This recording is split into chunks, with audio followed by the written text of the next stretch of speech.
Campus 2022 presented by PVR. PVR Presents Campus is a student-led initiative with an aim to bridge the gaps between students and experts. Every year, it is organized by the caucus, the discussion forum of Hindu College. What makes Campus presented by PVR unique is that it is exclusively planned by students. We thank everyone who has contributed to this two-day speaker series, Campus presented by PVR, which is amicably supported by the Internal Quality Assurance Cell. It fills our hearts with pride to organize Campus 2022, which will be marked by experts such as Professor Surinder Singh Jodhka sir, Mr. Gils Verniers, Ambassador Kanwal Sibil, Mr. Shivam Shankar Singh, Dr. Vibha Dhawan, Dr. Amitabh Mattu, Ms. Preeti Sudan, Dr. Rudrangshu Mukherjee, Mr. William Darlington, who will be talking on topics as relevant as relevance and repercussion of caste, decoding the ballots 2024 elections, prone to shocks, Indian and the world, averting a climate disaster, post-pandemic health sector in India, Tagore and Gandhi, and anarchy, the rise of the East India Company, respectively. Our first session for PVR Presents Campus 2022 is going to be a session on topic Relevance and Repercussion of Caste, which will be taken up by Dr. Surinder Singh Jodhka sir. Now, I would like to hand over the mic to our host for this session, Shreya Mahajan, to introduce the topic and an honorable speaker for this session.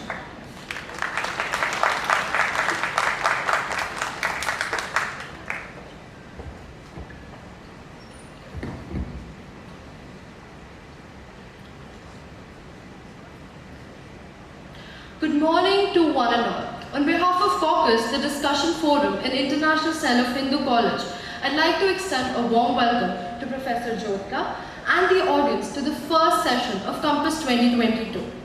Today's discussion is based on the relevance and repercussions of caste.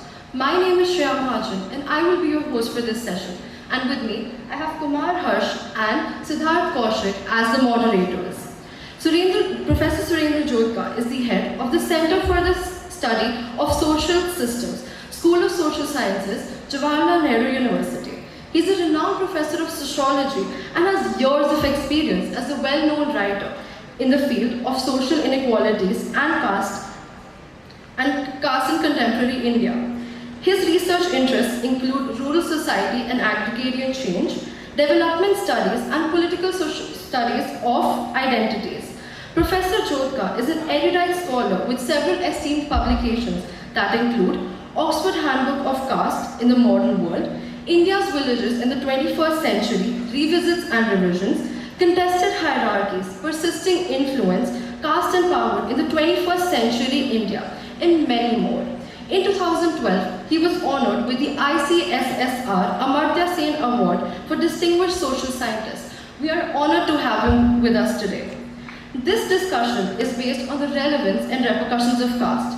What makes caste a relevant topic is its unchanging nature since its inception. The underlying meaning of the caste system may have evolved and changed over time, but its underlying ethos has remained the same. Firstly, it divides men into separate communities. Second, it places these communities in a graded order with one above the other. Each community takes its pride and consolation in the fact that it is placed among some other classes and above it. As an outward mark of the gradation, there is also a gradation of social and religious rights. It is also one of the most contested realities in the contemporary times. Once again, we'd like to thank Professor Jodhka for taking out time from his busy schedule to be present with us. Now, without further ado, let us begin with the session as we navigate to an informed tomorrow. Thank you.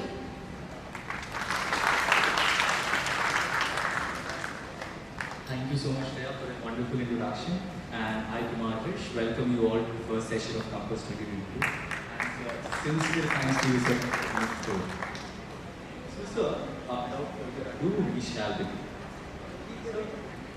Whenever we talk about caste system, sir, the very first thing that comes to our mind that actually intrigues us is about origins of caste system. And as it happens, there are several contestations among different schools of thought when it comes to origin of caste. On one hand, we have Ambedkarite thought, which considers caste as an endogamous unit and says that caste derives its legitimacy from Hinduism and its religious text. Similarly, we have Orientalist school of thought or Western school of thought, which considers that caste does derive its legitimacy from Hinduism, but they present a very commonsensical understanding of caste, and they regard caste as something that came up for administrative efficiency. And interestingly, even nationalists like Savarkar say that caste doesn't have a place in Sanatana Dharma, whereas Varna, ashram, does have a place in Sanatana Dharma, and they consider caste as merely a division of labor rather than a division of labor. So, what are your opinions on this? It's a kind of, some level, very obvious question, but also a kind of very difficult question. And it is not simply about caste. One can raise this question in more or less similar manner, and the answer will also have to be attempted in more or less in the same manner. So we tend to, those of you who have done a little bit of sociology, or otherwise when we talk about society, we tend to think of society or social processes or social institutions as if they are reality outside us. There was a person called Immanuel Durkheim. He used the word sui generis. Like you have this auditorium has seats, auditorium has speaker, auditorium has somebody who is introducing me from the podium. So these are things out there, and they have their origins, right? They have come from somewhere. I was told that this auditorium was renovated in 2020, and this is perhaps the first event which is being organized. So there is a concrete history. One can contest, no, it is not 2020, it's actually an old auditorium and there was not really much of a renovation. But still nobody will question that there is an auditorium out there. No one would say that it depends on my perception whether the auditorium is there or not.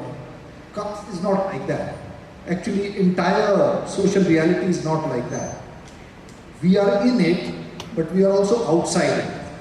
We accept it, but we can also reject it. Somebody was using the word contested, and I think that's a useful word to talk about, right? The social reality has to be also meaningfully understood and constructed. And that construction does not happen in 2020 or in the first century of Common Era when Manusmriti was written, or say when the Britishers came and started doing enumeration of caste. All those realities are significant, but the reality of caste is also reproduced within us every day.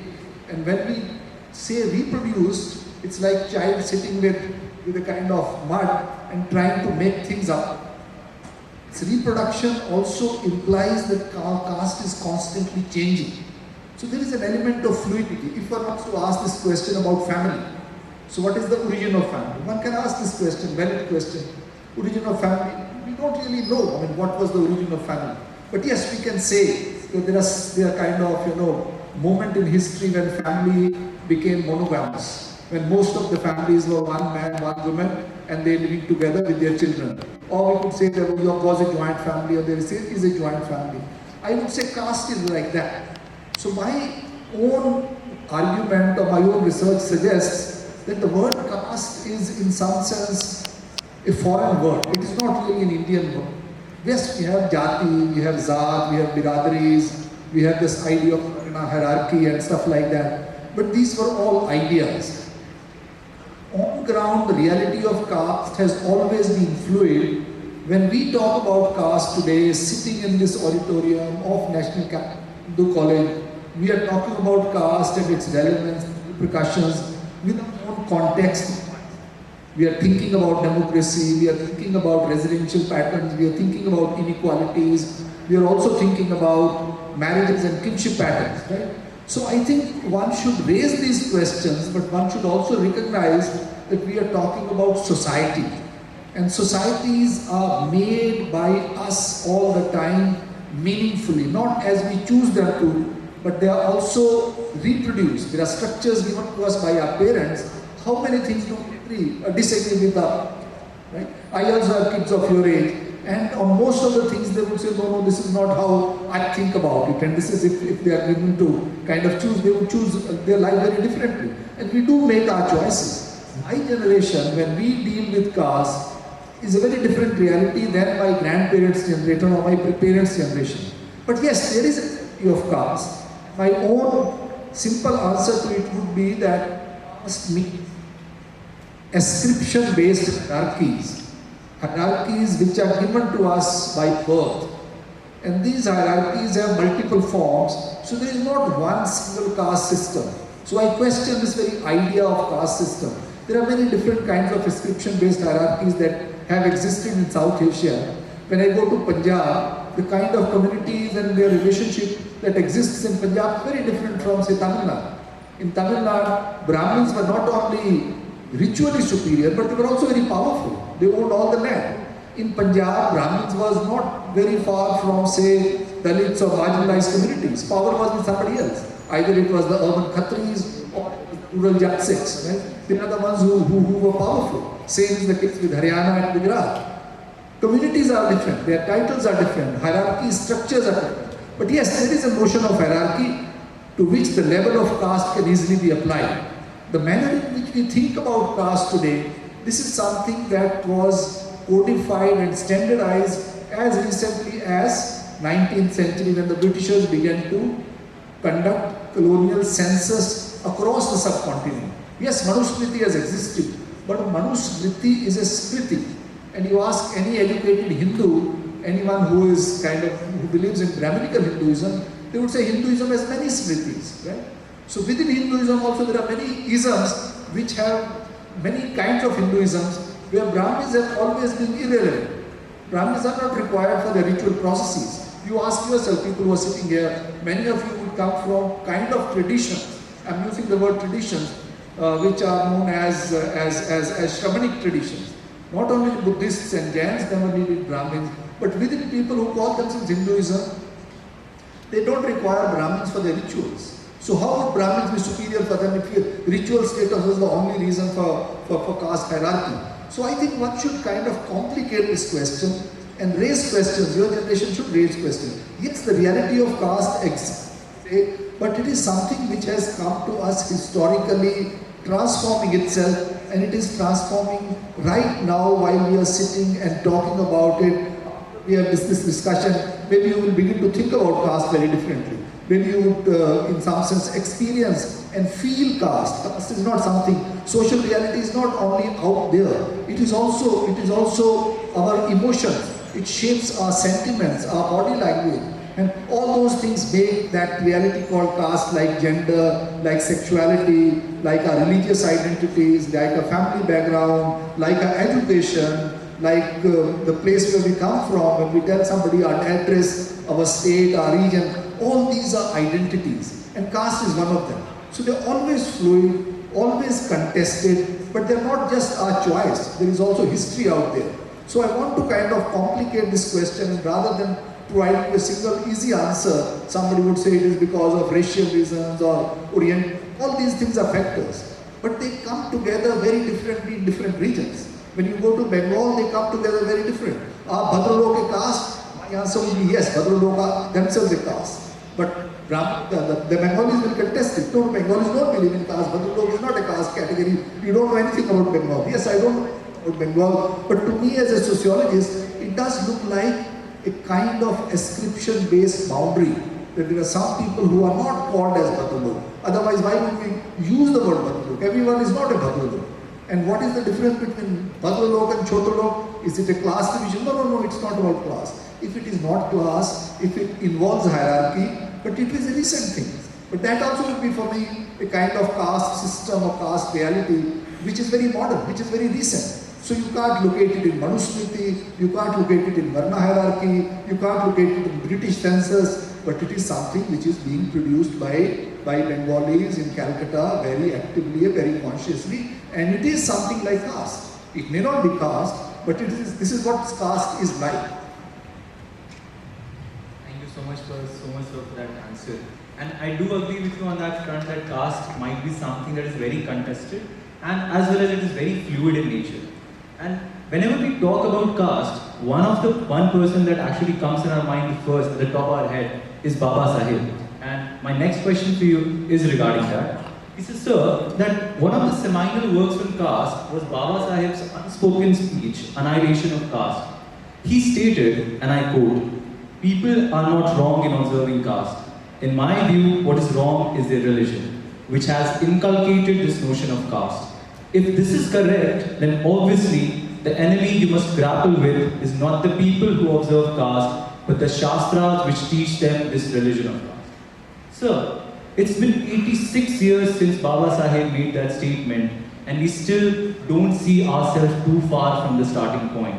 So, do you think, or this forces us to inquire, sir, that unbridled faith in the notion of Shastras, has it prevented us from quote-unquote annihilation of caste?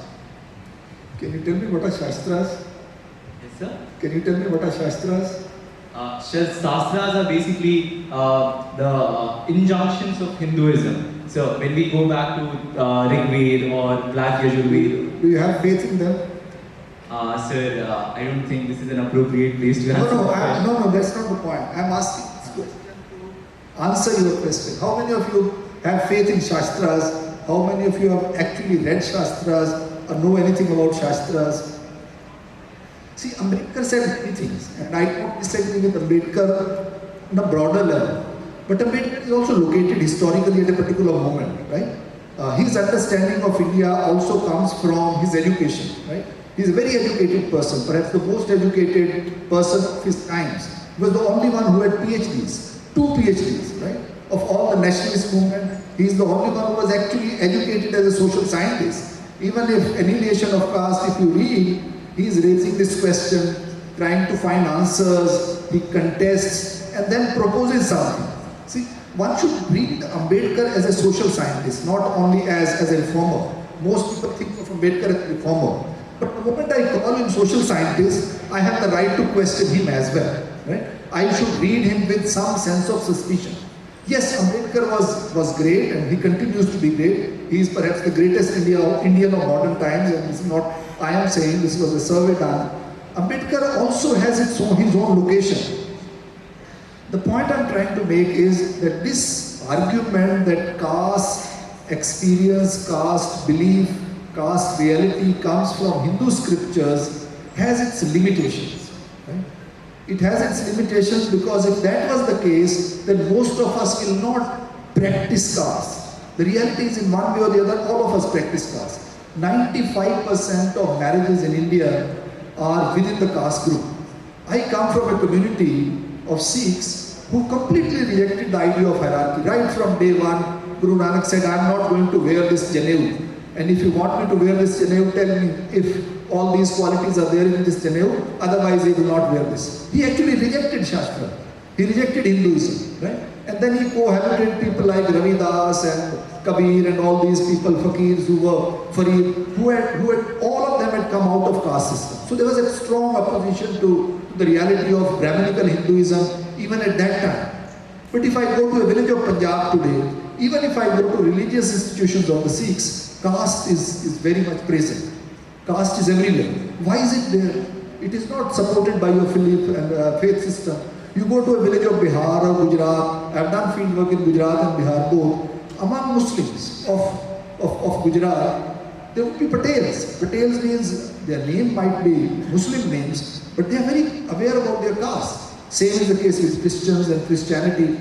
So this raises many other questions. That caste is obviously sanctified and sanctioned by a particular type of Brahminical Hinduism. As I earlier said, this is only one type of Hinduism. There are varieties of Hinduism where caste is not sanctified like that in religious life. But materially, caste is practiced by everybody. You go to a village of Punjab, go to a village of Pakistan, right? Land is distributed on caste lines. They would say these are our Zaat and Biradaris. They'll have a different name, but there also Sheikh Musalman will not own any land. They will be treated as untouchable. And there's plenty of literature on Pakistan caste, Sri Lanka caste, Bangladesh caste, places where you don't have Brahminical Hinduism, where you don't have Shastras. Manusmriti, for example, everyone says that Manusmriti is a Hindu religious text. I know what is a Sikh religious text. Anytime I go to Gurudwara, I go in front of Guru Granth, and everyone would treat Guru Granth as sacred. We know about Islamic sacred text, we know about Christian sacred text. Hinduism does not have a single sacred text. And of all the things, Manusmriti is not a sacred text. Has anyone ever gone to a temple, Hindu temple, where they have seen Manusmriti being worshipped? That doesn't mean that Manusmriti is not relevant. That doesn't mean that caste is not sanctified in Hindu scriptures. It is. But that's one of the Hinduisms, that is one level. But caste, the reality of caste, since we were talking about relevance and repercussions, if we have to think about repercussions of caste today, irrespective of the practice of Hinduism, caste produces exclusions and inequalities. It produces disadvantages and motivates people to discriminate. I am using the word motivates people, encourages people to discriminate. This person should be recruited, this person should not be recruited on the basis of their caste background, because we grow up with certain kind of caste stereotypes. That these people are likely to be more competent, less competent, these people are like us, I can comfortably sit with them, I would avoid them. And even in the working class areas of factories, within factories, there would be different canteens for Dalits and non-Dalits. So that's another point that I've been making. I recently published a paper on materiality of caste. Materiality of caste means caste goes much beyond religious beliefs and religious faith system. And that's why I think we need to talk about it. That we have to take caste seriously and we have to kind of identify its repercussions. We should see repercussions in terms of real materialities, how it helps reproduction of inequalities, which also produce poverty, which also produce discrimination, which also produce exclusion, and eventually, that's what Ambedkar said, it dehumanizes us. I think more important point that Ambedkar makes there, that caste is not just division of labor, it is also division of laborers. And this is such an important insight. Division of laborers, that's where I was talking about materiality of caste. When he's talking about go to a factory and you would find different segments of labor belonging to different communities and caste groups. And that's where caste reproduces itself. That's where repercussions of caste are. Yeah, sir. Thank you so much, sir, for that answer. And I especially like your remark that we need to think about Ambedkar in different ways, as a social reformer, as a political scientist. And to this, sir, even Gail Omrit talks about Ambedkar as a revolutionary. That's another perspective that comes to the forefront. So, my next question is regarding Gail Omrit. So, she has done wonderful amount of research in India, and she has talked about the interplay between caste, gender, and power. So, what do you think about this subtle yet very crucial interrelation between these social realities? Thank you for asking this question, and I think this is what we need to ask to ourselves when we are talking about caste today. Its repercussions, right? When we think about gender, we talk about relationship of men and women, which are culturally and historically produced, not our biological differences. Men are men and women are women. That is not gender.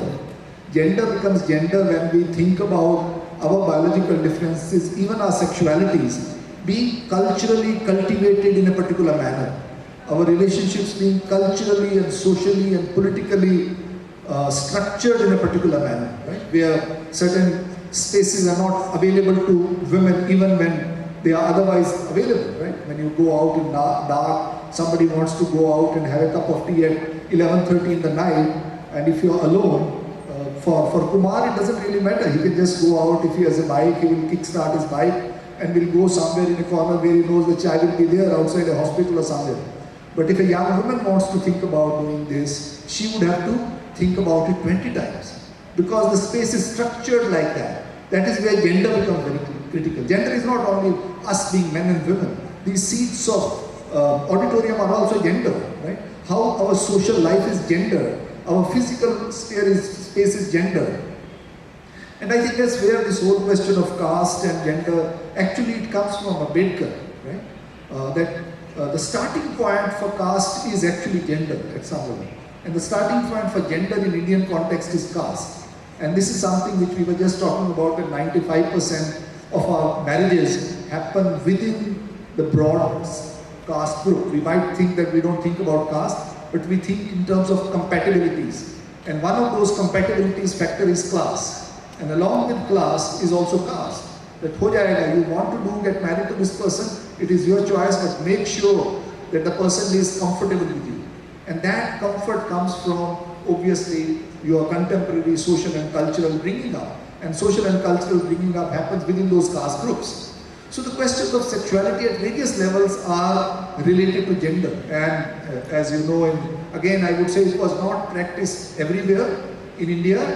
It is not practiced everywhere in India. But sexuality is very closely tied to caste. Some people would refer to Manu, some people would refer to the practice of menstruating women being treated as untouchable. Even today, we heard controversy around the temple in Kerala 3 years back. And if you go to many temples in Gujarat and Rajasthan, where it is written, if you are menstruating women, don't come inside. Right?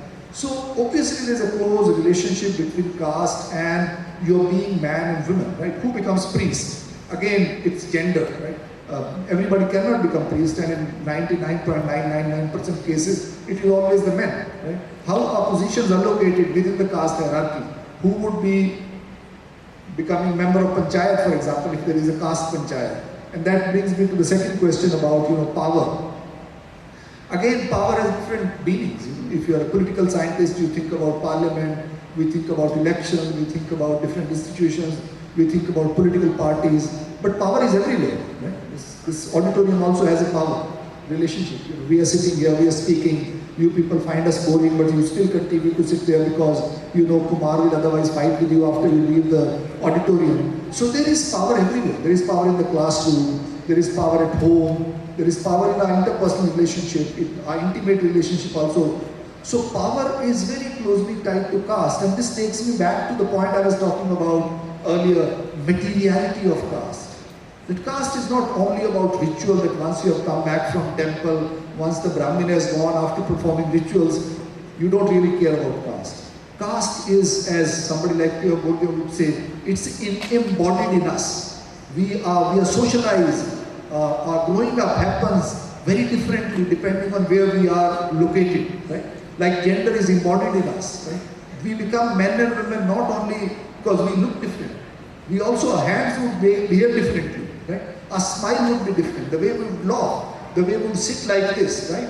Very few women will come on stage and sit like this. Similarly, if you look at, that's why I was talking about first question when we were talking about social life.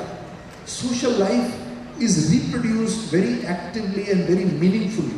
And when we say meaningfully, meaningful also means how much should you allow the other person to come close to you. Right? All that is also meaningful reality. So all of us are all the time embedded in power relationships, in every sense of the term. The words that we use, the way we smile at somebody and don't smile at somebody, if we wear a long kurta or wear a turban, all these also carry elements of power. So one should look at power in a more kind of diffused and disaggregated manner as an aspect of social relationships, as an aspect of language and meanings that we use. And then political power is one kind of power. Political power is just a social institution for social institution. Also has a lot of potential.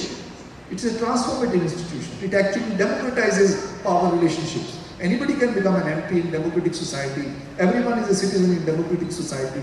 In some sense, it dissolves power. So one should not look at power only as being located in political institutions and people who are elected. If democracy was to be practiced properly, it actually dissolves power relationships and produces new kind of possibilities. Legal systems give us rights, and those rights also mean that we can actually contest power relationships.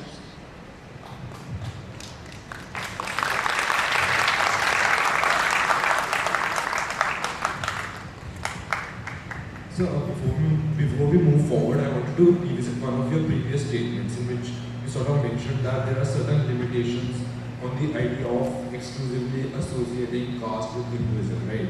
And you gave examples of Punjab and various other areas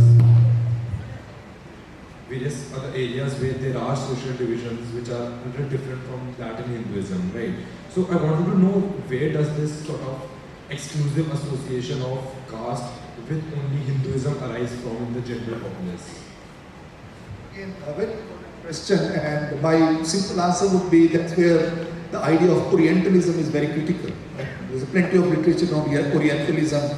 When we use the word Orientalism, it's a term which was coined by Europeans, West Europeans, in the 19th century, 18th, 19th century, when they began to look at themselves and they wanted to find what is distinctive about them.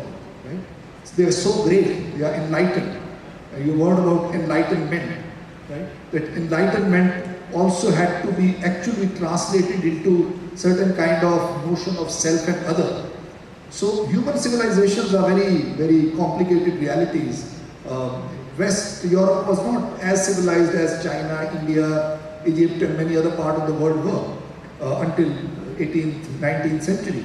And there's a kind of whole history of plunders and colonization, which is a political history. It is not inevitable, right? There are some people who are able to plunder and colonize somebody.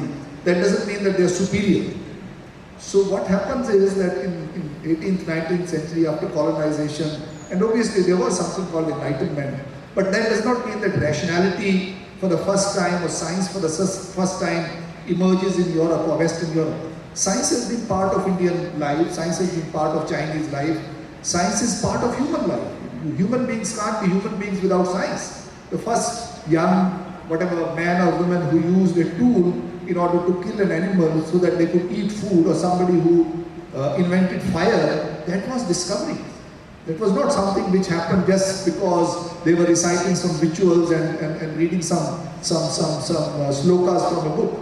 This was science. So science is part of human life. Wherever human life has flourished and survived, it has been because of science. But then, white man, I'm underlining the word man, M-A-N, in some sense was also very hegemonic. Everyone is hegemonic. You want to establish your empire everywhere. So I think in the 19th century they began to write about themselves. And in order to write about themselves, they began to write about others.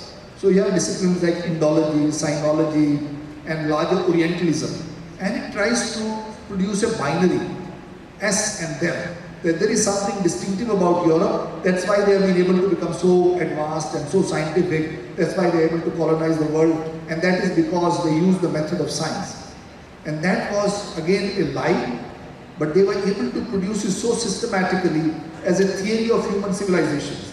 That there is only one civilization which is materially superior compared to others, and that is their own civilization. Because they have science, therefore they are ruling over the world. But that was actually a political end, right? So in that whole process of writing about themselves, they write about others.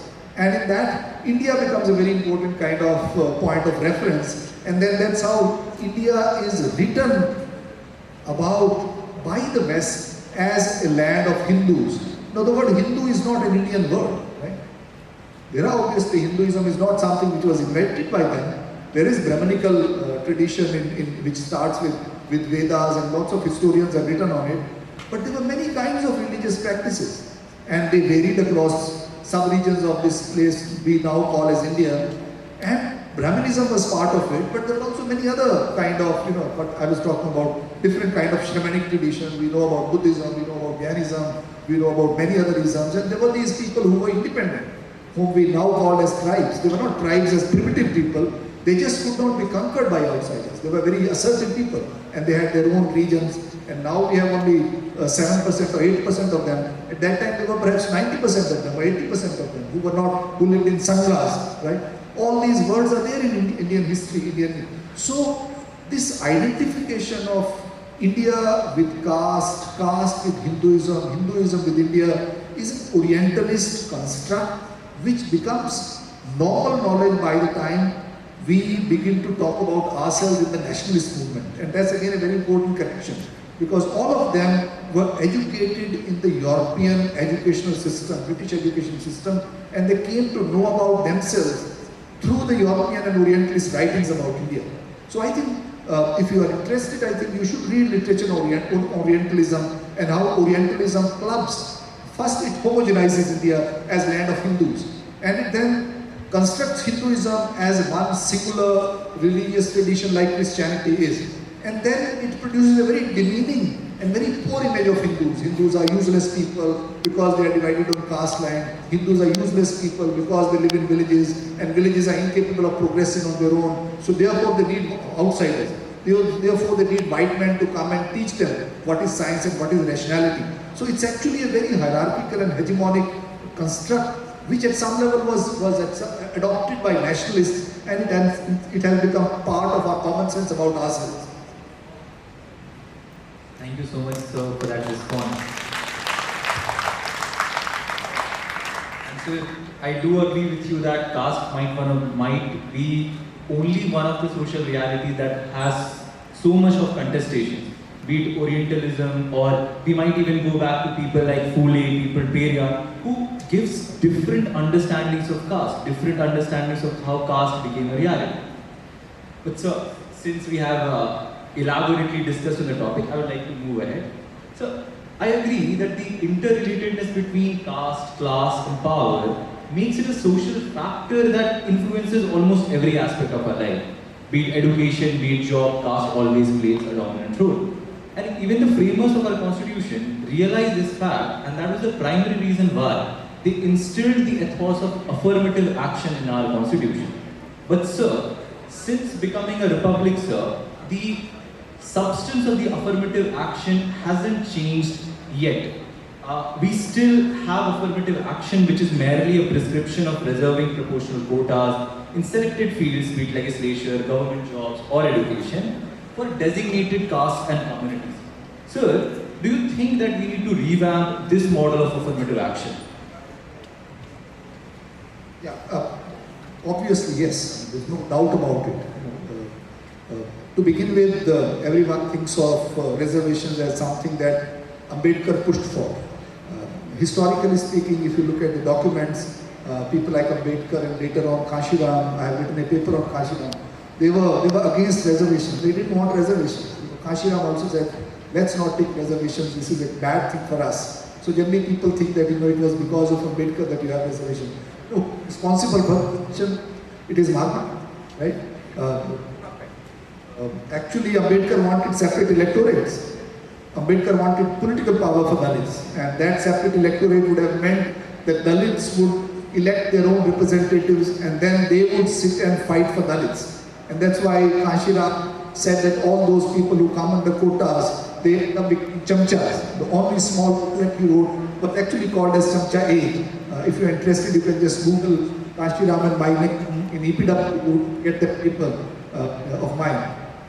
So Ambedkar also thought that this would create dependencies, and they were not really very happy to have the kind of affirmative action we have. And this affirmative action has in some sense also proved very beneficial, in the sense that partly we are talking about caste today because reservation in jobs and education helped in production of a Dalit middle class. And when Dalit middle class began to scream and shout that we still experience caste, we were compelled to go back to caste. Otherwise, sociologists and other social scientists had stopped talking about caste. They thought, now we have become modern, why should we talk about caste? So that has also been very beneficial. Some people might think that it has created problems. Yes, it has also created problems. Now I think reservations, as we know globally, inequalities are sticky. And affirmative action is not a bad policy. Most countries of the world are actually trying to institutionalize some kind of affirmative action. But affirmative action cannot be a closed policy. No policy should be a closed policy. It should not be a static policy. At some level, it is not a static policy. We have seen how reservations were extended to OBCs in 1990s, and now we have EBCs, for them reservation is there, which is again has its own issues and problems. So I personally feel that there should be constant monitoring of how caste is actually lived materially.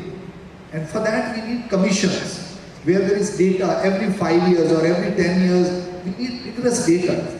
Now if there are caste-based, for example, some of the existing data already suggests that intra-caste inequalities are rising, inter-caste inequalities are declining, right? This is a very important observation. Intra-caste within caste groups, there are some people who are going up, some people going down. And this is happening across caste groups. So now, if that is indeed the empirical reality, we need to think about affirmative action very differently. Because so-called caste groups are not really caste groups. These are designations given to people from outside. Right? On ground, Jat and Upjatis are different kinds of realities, and every region has its own set of communities which already people know. I mean, anyone who is in administration knows that communities in Maharashtra are very different from communities in Gujarat. One community is listed as OBC in Andhra Pradesh, and the same community is listed as scheduled caste in the neighboring state. So, Jats, for example, in Rajasthan, in some districts they are OBCs, in some districts they are dominant caste. Right? So we need to empirically recognize the reality of caste. Now, even today, politically try to kind of deny the existence of caste. We think caste is just a hangover of our tradition which should be forgotten. At some level that is true, but the reality of caste persists. And by now we have plenty of literature, even reality of untouchability persists. So for that we need constant data, constant engagement with reality. If there is a one small community within, say, one community of scheduled caste that has done very well, remove them from the reservation list, bring others. And this is very critical because this is how the ladder should be constructed. Once you have a small section of scheduled castes who are very privileged or who are already third generation, then the poorest of the poor will not be able to come in. Right? So you need to take people out and you need to bring people in. The second level of reservation is that now there are no government jobs. There is complete outsourcing of lower level jobs. And unless you come into that particular first step, you don't reach the fourth step. If you want to become an officer, people who are now the IAS officers, their grandfather would have been recruited by British or 1950s in railways or somewhere like that. That's how mobilities happen. And there's plenty of experience available. We can tell you how to do it. But you should have political will to do it. People say you can't enumerate caste. You can't enumerate caste at national level. You can't enumerate caste through the census. You have to enumerate caste locally. And at local level, if you have commissions which go beyond atrocity, they actually recommend that these are the sub-communities that should be included and these are sub-communities that should be excluded from next year onward or from 5 years from now. So these are the kind of things that you want to do, but politicians don't want to touch this, right? They would want to avoid it and let it remain at the rhetoric level, and you talk about, quotas and you talk about vote banks and stuff like that, but we don't go into the ground realities of caste where exclusion, inequality, poverty, violence, gender, all these things intersect with each other.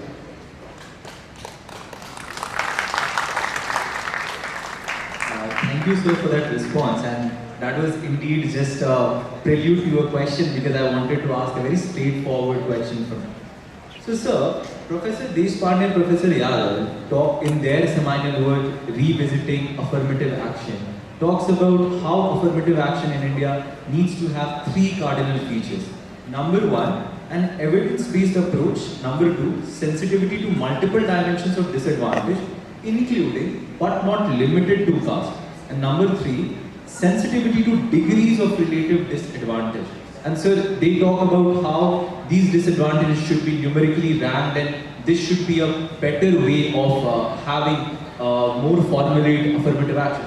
So do you think that this model should be just used instead of the model that we have right now? See, the spirit of it is fine, but actually when you have to implement policy, you need to institutionalize it. Institutionalize it, and today, for example, Kumar is sitting as an officer who would, for example, the word sensitivity. What do you mean by sensitivity? How do you operationalize it on the ground? Because sensitivities are normally, again, governed by your own biases, your own ideologies. So all that sensitivity you can prove otherwise. So it is a political process. That is what one should recognize. Unless you treat it as a political process, reservation is not a welfare measure. Reservation is not about, just giving somebody some space. It is about political transformation. That means you compromise your power and let other person come and rule over you. Very difficult to do. So I think these sensitivities in some sense can also end up making it very voluntary. Right? You're trusting the person who is implementing much more than they can be trusted, depending on, all of us are biased. And we know how recruitments happen in corporate sector. I've done a study in corporate sector, how ruthlessly corporates kind of marginalize certain kind of people. Right? So sensitivity does not help. If we can institutionalize these things, for example, in JNU we used to have earlier at least some kind of point system of disadvantage. Now, how do you operationalize disadvantages in which you have more than caste as variable for disadvantage? Somebody who was born in a kind of set of villages, for that you need to have data. All villages are not villages. There are many villages which are much better off than Vasant Vihar. If you grow up there, you might end up being a better human being than you growing up in Vasant Vihar. But Vasant Vihar can also be a slum. Vasant Vihar is not only elite locality. So you need to kind of decode it and make it into policy variables, operationalizable variables, and that's how you would do it. I mean, when I'm saying that it should be open means that you invite these kinds of proposals, work through those ideas, and then propose alternative ways of institutionalizing policies. But caste reservation will also have to be localized. It should be at the state level rather than at the national level. Yes, when you're talking about reservation in parliament, it will have to be at the national level. But local economies are very different, right? In some areas, you have private industry. In some areas, you don't have industry at all. If you have reservation policy in Bihar, Bihar has no jobs. There is no urban life in Bihar. There's only like 11-12% urban population in Bihar. There are no cities in Bihar, big cities. Right? There's no city like Delhi or even cities like Kanpur in Bihar. Patna itself is a very small city compared to the bigger cities of India. So you need to regionalize, and these sensibilities and sensitivities will have to be also then localized, and then it will have to be operationalized in terms of concrete variables where a bureaucrat or an officer, even if she is biased, she cannot use her own will to include or not to include. Yeah, sir, I do agree with that, and I can also agree that Patna is a small city because I hail from Patna. Anyway, sir. So I agree that politics has to play a very supportive and enabling role if we have to eradicate the inequalities of caste. But sir, when we talk about the union between politics and caste, a lot of people still consider that to be unwritten. When we go to scholars like Rashmi Kothari and scholars like Yogendra Yadav, they talk about how caste and politics need to go hand in hand in order to ensure quote-unquote deepening of democracy. But be it Bahujan Samaj movement or be it any policy that the government takes forward, people view it as an appeasement policy. People view it as something that... So if we go back to the very commonsensical understanding as well, if you get a job because you are a scheduled caste, then a lot of people are there to say that you got it because you belong to that. But I think that this union of caste and politics needs to be taken forward in order to ensure that we have better policies, we have better future for a lot of people. So sir, what do you think about it?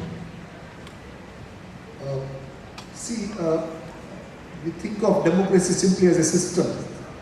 And if you were to look at, say for example, I also work with elites. Right? Elites means there are people who are considered as extraordinary, who are in positions of power and influence and superior in some way or the other.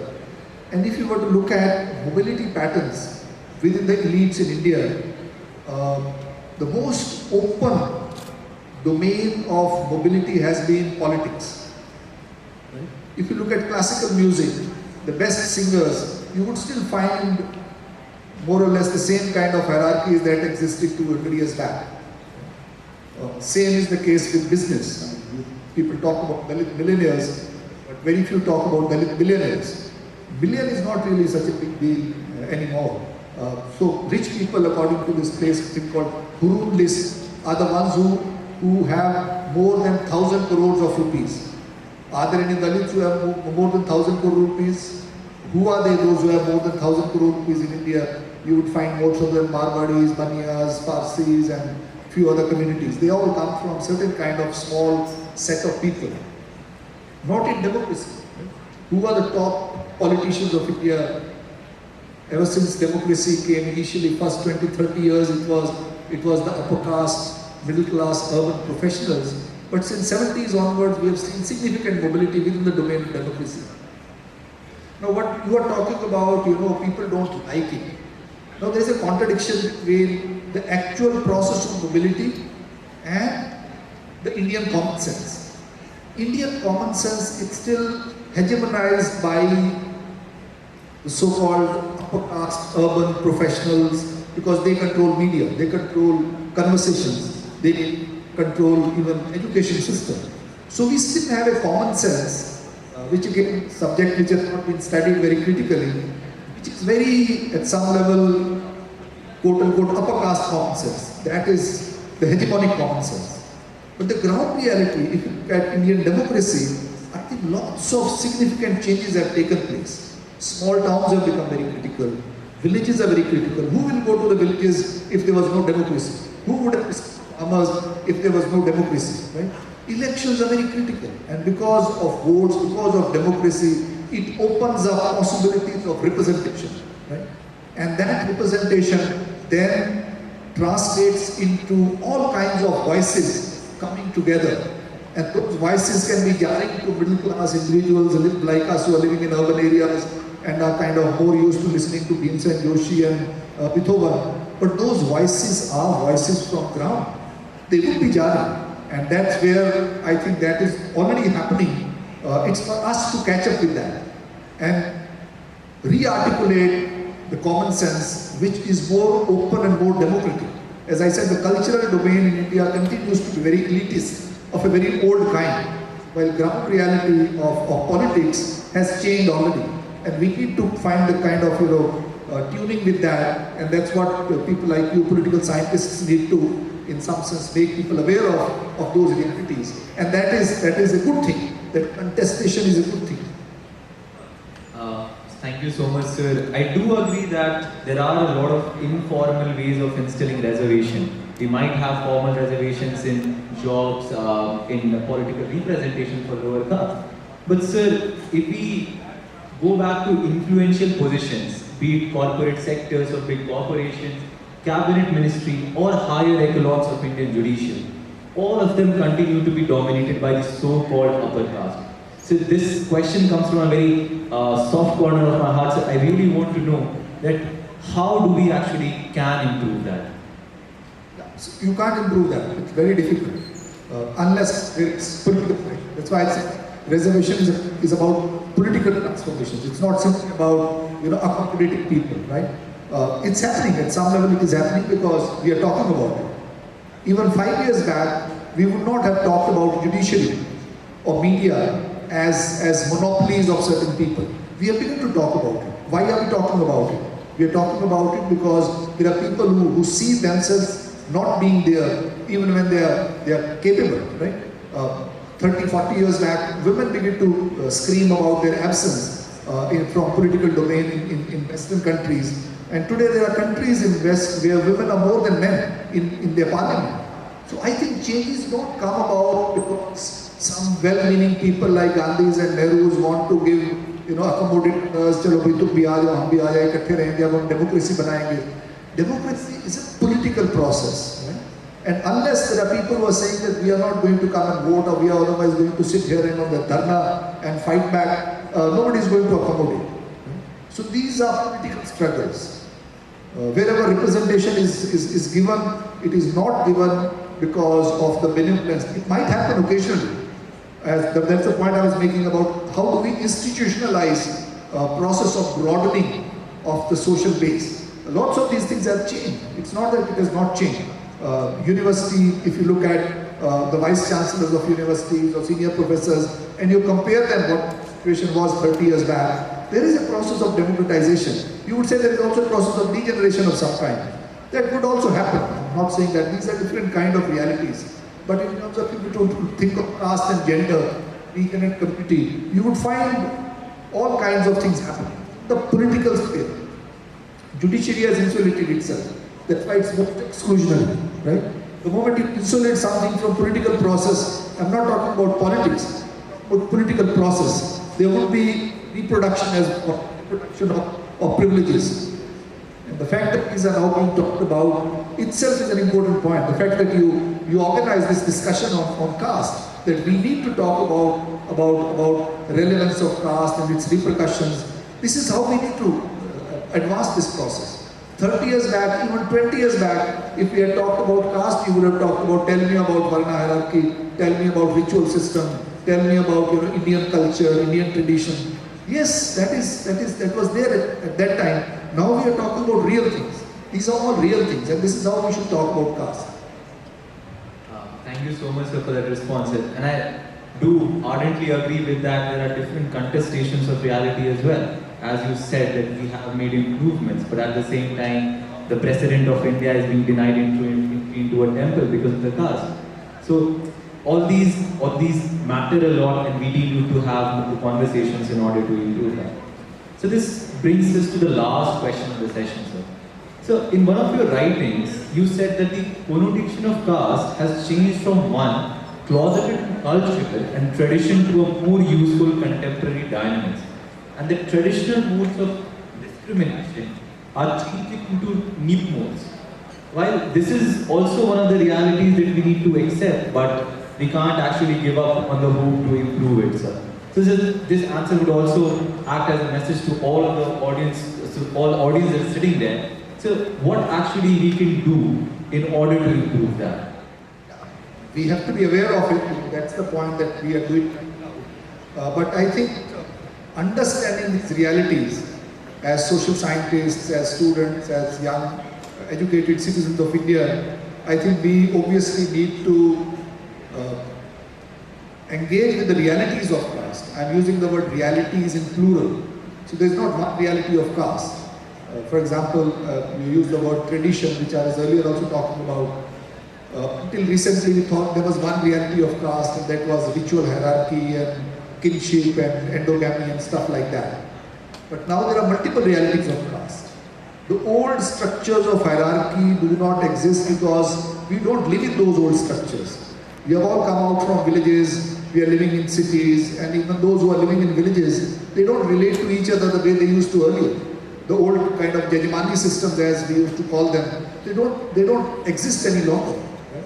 There are no potters in villages. You go and buy, even from villages, people will come to the town and buy a pot, or they just buy an aluminum or plastic vessel or steel vessel in which they would store water. Right? Nobody would buy their shoes from the local mochi. Local mochi has also moved out of those occupations and into cities and stuff like that. So the older structure of caste has disappeared. And does that mean caste has gone away? Yes, it has gone away at some level. We are all outside caste. Our life is not shaped by caste. None of you sitting here would be doing traditional caste occupation. All of us are educated. We are getting educated. So at some level, caste does not exist any longer if it was a singular system. But we are still talking about caste because it exists. We know it exists. So to recognize this reality that it is plural, it is multiple, that yes, those Dalits who ran away from the villages because there is no employment available there, when they want to come in the city and start their own business, they experience constraint. I have a paper called Dalits in Business. I did empirical work on it. Because there are no jobs available in the village, the old kind of structures have gone away. So for employment, you will come to the city. Or educated Dalits or lower OBCs or even OBCs, when they get educated, even in engineering colleges, when they go for jobs in corporate sector, they experience something which is more than their merit. And that is where we need to focus. What is it that is more than merit? And is it caste? My answer is, it is also caste. It is other things as well. But if you talk to any corporate hiring manager, they would say what we look for are the soft skills. What are those soft skills? Soft skills are soft skills. You know? The way you speak. How well do you speak in English? Can we talk to each other comfortably? We can sit on a dining table and relax with each other's company, in each other's company. That's where what I was talking about, embodiment of caste. The person with whom you would feel intimate. Even our private personal relationships. That's where caste comes back. Because that's where we have grown up. From where we have grown up. And it goes to diaspora. It goes all over with us. And that facet of caste will not be visible to us unless we switch on our vision to that. Because as such it is not caste, but it is caste. And if you look at patterns of inequality and hierarchy, and you would find very clear patterns. I didn't go to study caste because I wanted to prove that there is caste. And we thought lots of changes had happened, and it didn't exist. Initially I thought it didn't exist, but when you begin to start looking at it, and you find, yeah, it's there in this form or the other. And then when you ask, quote unquote, the victims of it, they give you long stories of it, how I experience it every day. So we need to take those narratives very seriously. Dalit autobiographies, we need to take them very seriously. The way it is experienced from margins. If you have to talk about gender, don't ask men, ask women. They tell you how they experience sexism and sexual violence of gender. Right? And that's how we need to kind of broaden our perspective and then kind of continue this discussion and kind of take it forward. And then your generation will also kind of theorize it further and compare it. I personally feel that caste is not uniquely Indian. Caste is everywhere. And wherever ascription-based hierarchies are reproduced actively, I would say that is caste system. And that also perhaps requires a different language for which we need to do research, we need to engage, we need to talk, we need to also keep contesting things. Yeah, sir. Thank you so much, sir, for that response. I do agree. And I especially like the point where we talked about how there has been apparent congruence between caste and employment. Because as you said, sir, in 99.95% of the cases, a priest is a man, a Brahmin man, and a man, 99% of the cases, a man who is scavenger belongs to the lower caste. So of course there need to be more realities and more constructs that we need to talk about, and conversations like this would actually help a lot of people. Thank you so much, sir. And now we would be moving towards audience questions. So if any one of you have any questions, please raise your hands and our volunteers will circulate the mic.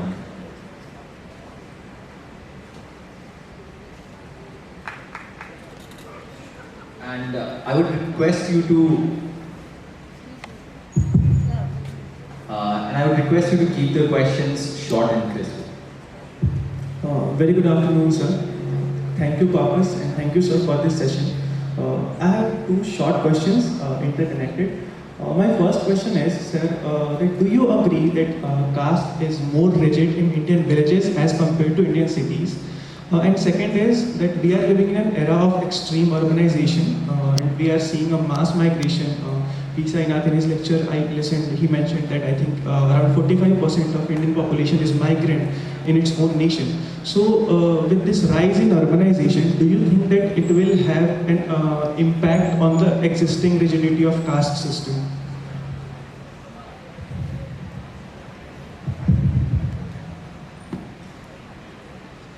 Yes, sir. Please. Thank you for asking these questions. Again, first thing that we need to get out of is what I call as the teleological imperatives. That we used to think about, caste is about tradition, and when we become modern, caste will go away. Right? When we become urban, caste will go away. And I think that teleological imperative is wrong. That when we grow up, for example, many things don't stay with us. So caste is not like that. That's why I started by saying that we need to think about caste as a socially constructed reality. Now, of course, in some respects, migrations from rural areas to urban areas change the reality of caste, which I was talking about. The Advani system has gone away, Dalits come to the city. They obviously don't encounter the kind of relationships that they have in villages. Village can be very oppressive because everyone knows everyone and people would not even ask your name. Kaun hai tu? Right? That doesn't mean that you are being asked your full name. You are being asked what family and caste do you come from. Accordingly, the person will orient his or her reaction or his relationship towards you. So it doesn't exist that anonymity, but the way Ambedkar thought that urbanization would mean complete anonymization and disappearance of caste, actually Ambedkar did not think like that. If you look at, here's a small booklet called Waiting for Visa. The example of discrimination he gives are all from urban areas. But then he prefaces it by saying that when somebody is sitting in foreign wants to know how caste was experienced in Indian villages. Yes, caste was experienced in Indian villages, but in some sense its experience has become much more brutal in urban context. I'm not talking about its reality, its experience, because someone who is educated, meritorious, comes from a scheduled caste. Most of the working class migrations are again hierarchical. If you happen to be a Bhumiyar or otherwise dominant caste, your migration route would be very different from a Dalit or a Muslim. And this depends, all migration studies will tell you, migration depends on networks. Who is your relative already living there? When you come to Delhi, are you going to sell vegetables in R.K. Puram? Or are you going to be a construction laborer? Or are you going to be picking up garbage? It would depend on the kind of networks you already have. So I think that is a reality. Again, lots of people have commented on this. Our own empirical study has shown that. Thank you, sir, for that response. Any?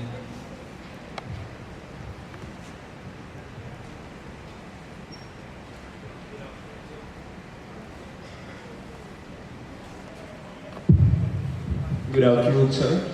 Sir, do you feel that this reservation policy in India, does this create a sort of reverse discrimination as well? Because a person being born into the so-called upper caste, he is not getting current extra privileges, but he is facing discrimination in admissions to educational institutions and in also to what you talk about UPSC. For example, a person from the unreserved category. One point.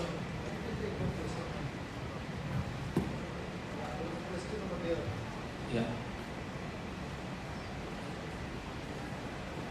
To gather around the gates, you would be allowed to leave after the session, okay? Good afternoon, sir. Sir, my question is very straight and simple. As you mentioned during this talk that there are castes among Muslims also. Sir, why is this? Is it my perception? I don't know. But why is Hinduism at the receiving end of all the anti-caste movements? Thank you, sir.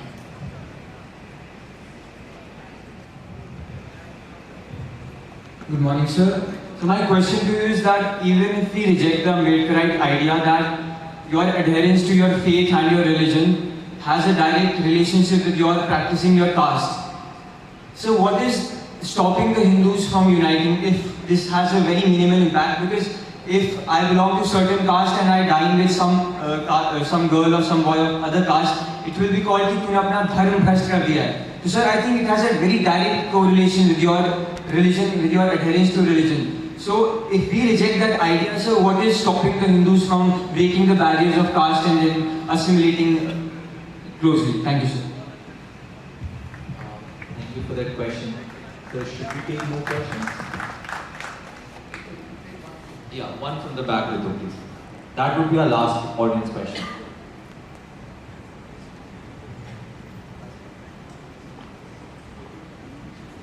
This topic will be relevant even after 10 decades, right from now. That seems like a good question, sir.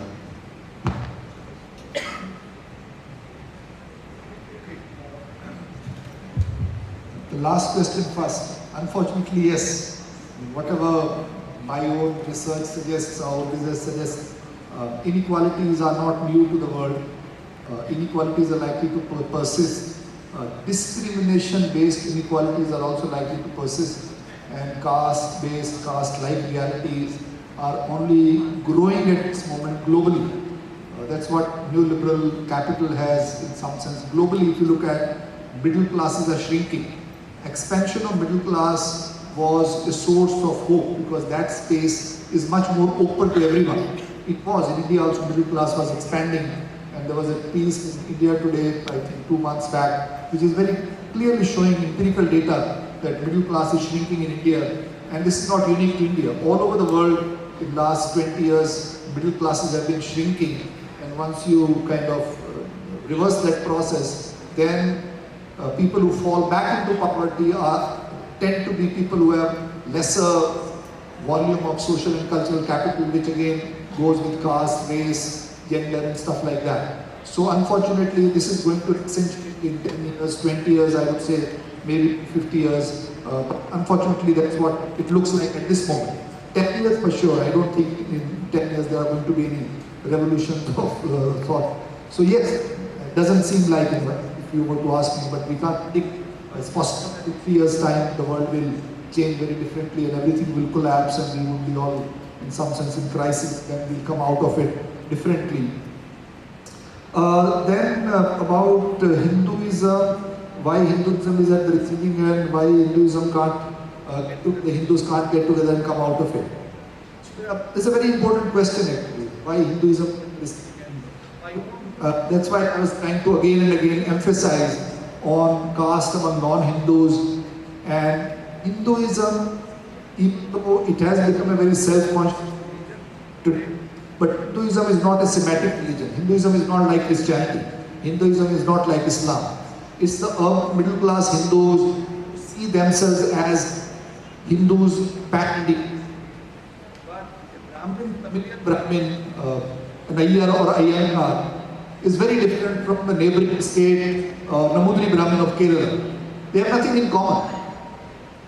Just think of two states, Kerala and Tamil Nadu, the Iyers of Tamil Nadu and the Namudris of Kerala. Not only they will not have much in common in terms of their language and their lifestyle, they would also not marry with each other. So the ground reality of Hinduism is very different. But unfortunately, again, because of Orientalism, because of the impact of Orientalism on our nationalist movement, a political process is also caught up in that.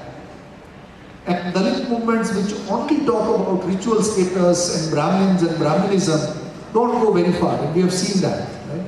So Dalit movements will have to also recognize the materialities of caste. And that's why I was saying that we need to extend the reality of caste, understanding of the reality of caste to comparative global level. Right? The race in US is also consistent. Right? I have a book called Caste in Contemporary India. In the concluding chapter of that book, I've discussed precisely that how we need to think of caste not as a kind of tradition-based religious system as Kumar was referring to, but as a reality which is embodied in us from various other kind of thought processes as well. About reservation and reverse discrimination. Yes, reservation, all kinds of affirmative action has to be reverse discrimination. Otherwise, equality is not possible. But that doesn't mean that if you look at Indian caste reservation system, there are posts which are quote-unquote actually reserved for scheduled castes and scheduled tribes, but there are other posts which are open, they would say that are reserved for upper castes. But even now, if you look at the data, in the top, for example, corporate sector, there is no reservation. And again, this is something that I have quoted in my book as well. And my own study suggests, in the corporate sector, if you look at the top positions, 94% I think that survey suggests are held by quote-unquote urban upper castes, Baniya Brahmin kind of communities, which make for only around 14 to 15% of Indian population. So inequalities are far more glaring, reverse discrimination. Yes, it is reverse discrimination, but it is proactively reverse discrimination, and it needs to be much more self-conscious, and that's where we were discussing that we need to open it up. We need to talk about it, what is the need of it, who needs it. Right? That is where we need to focus rather than wholeheartedly rejecting it or kind of condemning it. That would be my position, and I really enjoyed being here, discussing with you and listening to your question, and thanks for all those clappings in between you were doing.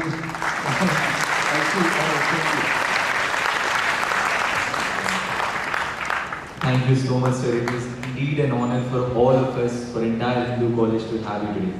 Now, I would request Dr. Ratan Lal, Senior Member of Faculty of Hindu College, to facilitate you. Thank you, sir.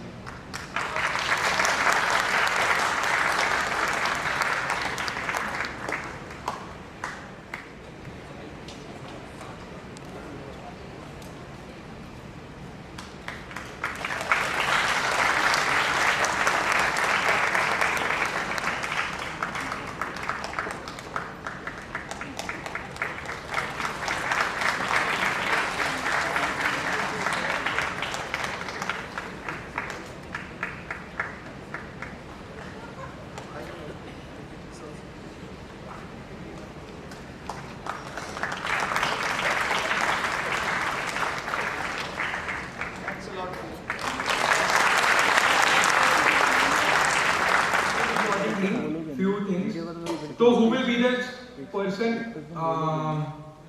यहाँ पे बात कौन मतलब सब coordinate कौन करेगा and that actually takes a lot of effort पूरा ध्यान रखना पड़ता है यहाँ क्या हो रहा है तो नेक्स्ट इसमें हमारे 2 पैनलिस्ट हैं and it is going to be much more difficult तो बताओ कौन करेगा